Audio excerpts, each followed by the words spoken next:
अस्सलामुअलैकुम dear student, Rizwan Danish is here, biology lecturer. आज हम नेक्स्ट टॉपिक स्टार्ट करने लगे, that is nervous tissues. Nervous tissues हम जैसे कि डिस्कस कर रहे थे एनिमल टिश्यूज़ के हवाले से हमने देखा, एपिथेलियल टिश्यूज़ पढ़े, हमने कनेक्टिव टिश्यूज़ पढ़े और इसके अलावा जो है ना अदर टाइप हमने डिस्कस की। तो आज मसल टिश्यूज़ देखे थे हमने। आज हम देखेंगे नर्वस टिश्यूज़ क्या हैं। इनके नाम से ज़ाहिर है जो कि हमारा क्या है, नर्वस सिस्टम जो बनाती हैं वो कहलाते हैं नर्वस टिश्यूज़।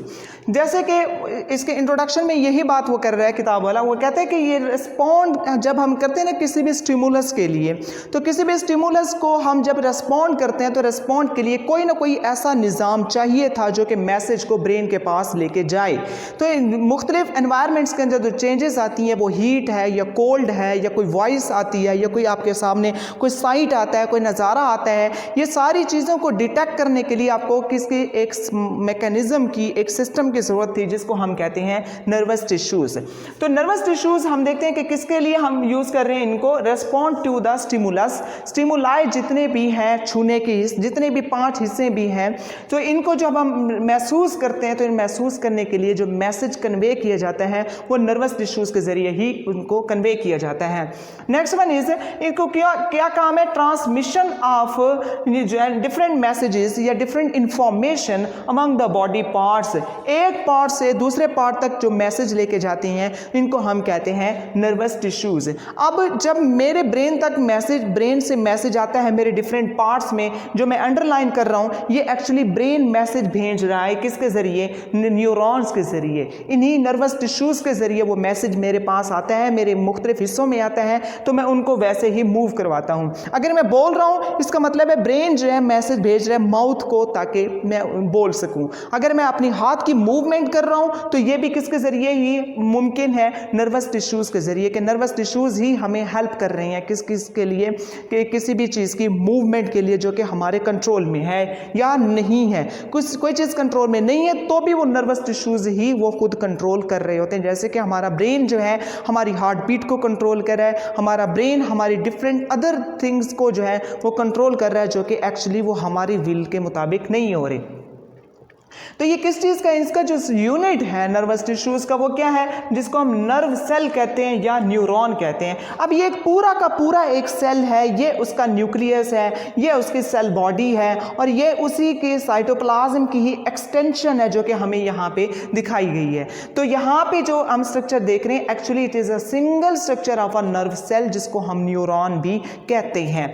इसका काम क्या है, इस नर्व सेल का कंडक्ट नर्व इम्पल्स जो है, इनके अंदर न्यूरोट्रांसमीटर्स होते हैं जिसमें एपिनेफ्रीन, नॉर एपिनेफ्रीन, डोपामीन, ठीक है, इस तरह के जो केमिकल्स होते हैं जो कि क्या करते हैं, एक्चुअली मैसेज को एक पार्ट से दूसरे पार्ट की तरफ कन्वे करवाने में हेल्प कर रहे होते हैं।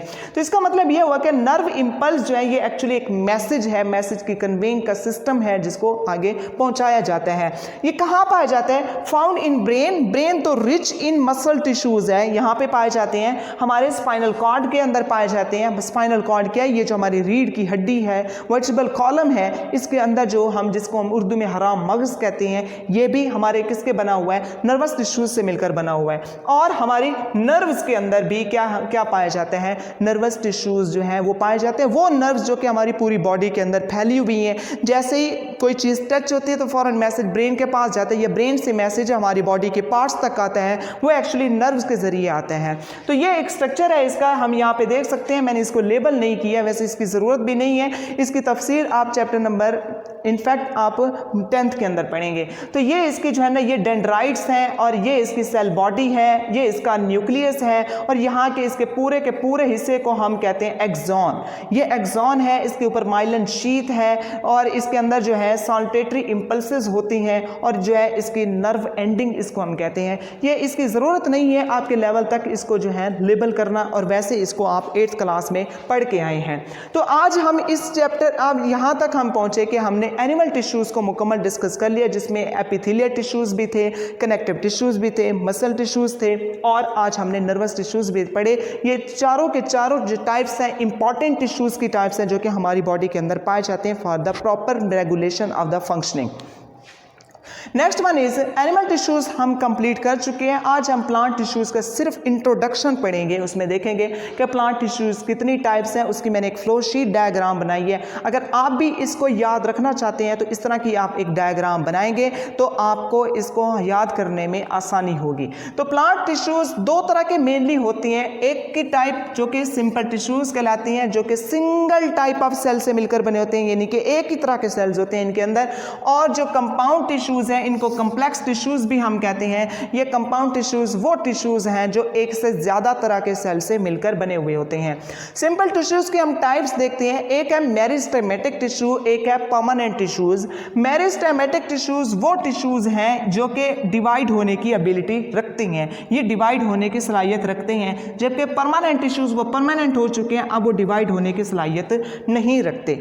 सिंपल टिश्यूज की मजीद दो किस्में, मेरिस्टेमेटिक एंड परमानेंट। फिर हम देखते हैं मेरिस्टेमेटिक की आगे मजीद टाइप्स हैं, जिसमें आ जाते हैं एपिकल मेरिस्टेम जो कि एक्चुअली लेंथ बढ़ा रहे हैं पौधे की, लेटरल मेरिस्टेम जो कि पौधे की चौड़ाई को बढ़ा रही हैं, इंटरक्युलरी मेरिस्टेम वो मेरिस्टेम्स हैं जो कि वो हिस्से हैं जो कि जब जानवर घास चर लेते हैं, हर्बीवोर्स जो हैं, तो वो हिस्से दोबारा जो है ना घास के उग आते हैं, वो एक्चुअली इंटरक्युलरी मेरिस्टेम्स कहलाते हैं। अब हम देखते हैं कि लेटरल मेरिस्टेम की फिर आगे टाइप्स हैं, प्राइमरी ग्रोथ और सेकेंडरी ग्रोथ होती है, जिसको हम तफसील से बाद में देखेंगे।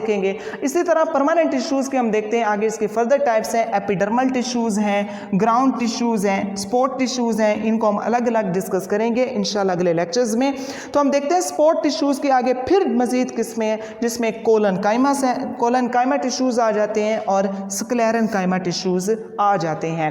और इसके अलावा हम देखते हैं कंपाउंड टिश्यूज जो हैं, कंपाउंड टिश्यूज की दो मेजर टाइप्स हैं जो कि जाइलम टिश्यूज हैं और फ्लोएम टिश्यूज हैं। इनकी तफसील हम इंशाल्लाह अगले लेक्चर्स में डिस्कस करेंगे। तो आज के इस टॉपिक में हमने एक तो एनिमल टिश्यूज के जो है मुकम्मल किया, जो कि नर्वस टिश्यूज थे, जो कि लास्ट टाइप रह गई थी, और प्लांट टिश्यूज के हवाले से हमने एक फ्लो शीट डायग्राम देखी, जिसकी तफसील हम आगे देखेंगे। आई होप सो कि आज का लेक्चर आपको समझ आ गया होगा। अगर इस हवाले से कोई बात समझ नहीं आई, you must text me or call me via WhatsApp or अमन number. I will welcome you. Lecture dismissed.